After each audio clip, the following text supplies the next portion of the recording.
Hey everyone, today we're cooking a must-try recipe for Italian crispy salmon. We've got fresh, protein-packed salmon fillets and we're elevating them with a crispy panko and Parmesan crust, seasoned perfectly with mixed herbs and garlic.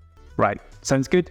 This is how you make it. One of the highlights of this recipe is the minimal amount of prep. All you're going to do is mix up your panko breadcrumbs, your Parmesan, some black pepper, some mixed herbs, along with a teaspoon of onion granules, 20 ml of olive oil, and then all you need to do is mix all that so it is nicely combined. At this point in the recipe, it'd also be great if you could hit that like button. I know I ask you every time, but it really does help with the growth of the channel and has absolutely nothing to do with my ego. Now, if you don't know this air fryer hack for cooking salmon, you can thank me later.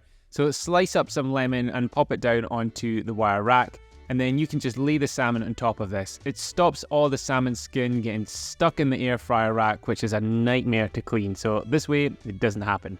Then all you need to do is just divide up that crumb mixture on top and press it in with the back of the spoon, pop it into the air fryer for about 12 to 15 minutes until it's cooked through.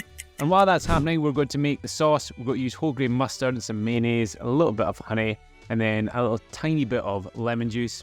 Just mix all of that through so it is nicely combined, and then when your salmon is ready, whether you've cooked it in the air fryer or the oven, it should look delicious like this and nice and crispy.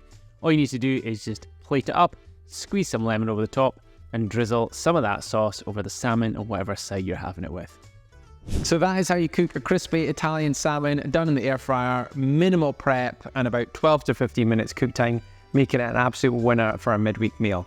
Now, if you'd like this full recipe, you can get it along with the 4 other brand new Italian recipes that we've just added to my Food for Fitness recipes app. If you click the link below in the description, you can download the app for free for both Android and Apple devices. Anyway, I'm going to go and eat this. Thanks again for watching. Drop me a comment below, let me know what you think of this recipe once you've made it, and I'll speak to you later. Oh, and if you've not subscribed yet, make sure you do that too so you don't miss out on future high protein recipes. Right, see ya.